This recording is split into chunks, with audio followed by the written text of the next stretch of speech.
Comment ont évolué les marchés ces 6 derniers mois? J'ai volontairement mis le projecteur sur une série resserrée d'indicateurs dans le but d'aller à l'essentiel pour faire un tour d'horizon des marchés en moins de 5 minutes. D'abord, les matières premières.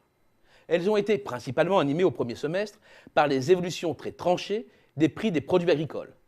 Brutale envolée de février jusqu'à la fin avril, plus 24%, puis rechute tout aussi violente entre mai et juin, moins 15%. Une volatilité qui tient en 3 mots. Météo, Ukraine, spéculation. Météo, parce que le mauvais temps du début d'année faisait craindre de mauvaises récoltes.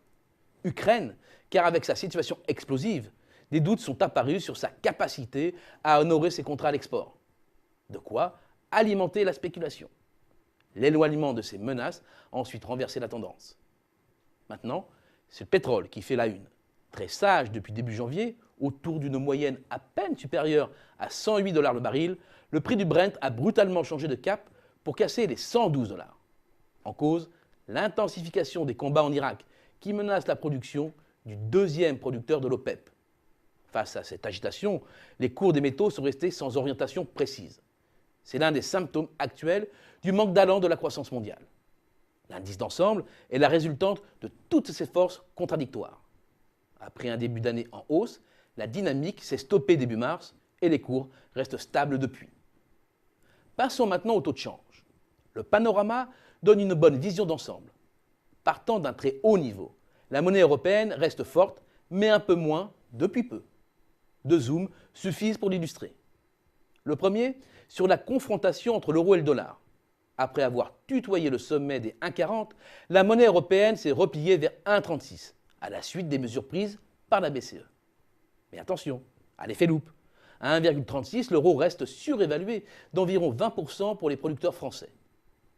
Le deuxième coup de projecteur porte sur la livre sterling, parce que le mouvement est plus marqué encore et s'est depuis peu amplifié avec les anticipations à la hausse des taux directeurs de la Banque d'Angleterre. Bilan, depuis la mi-mars, l'euro a cédé environ 5%.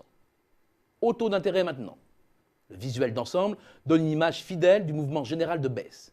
Et en arrière-plan, la décision de la BCE de placer le 5 juin dernier son principal taux de refinancement à un plancher historique, 0,15%.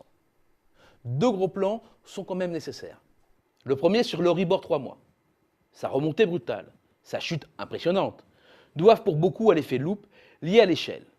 En fait, il s'agit de micro-fluctuations dont l'amplitude est inférieure à moins de 15 points de base. Ce qu'il faut retenir, c'est qu'à moins de 0,25%, l'Euribor est à un plancher. En ajoutant les marges des banques, les entreprises qui disposent des meilleures signatures empruntent actuellement autour de 0,75%. Autant dire que les effets de levier sont de retour et avec eux, les FUSAC.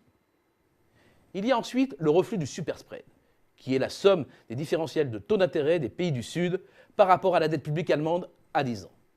Son niveau traduit bien l'apaisement des craintes des marchés sur la stabilité financière de la zone euro et l'aplatissement relatif des taux périphériques. Reste à effectuer un détour par les principales places boursières. Et là, seul le Nikkei fait tache dans une tendance haussière.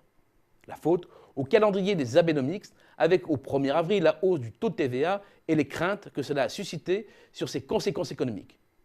Pour le reste, le flot de liquidités déversé par les banques centrales inonde les marchés financiers et non l'économie réelle. Résultat, les bourses sont en hausse.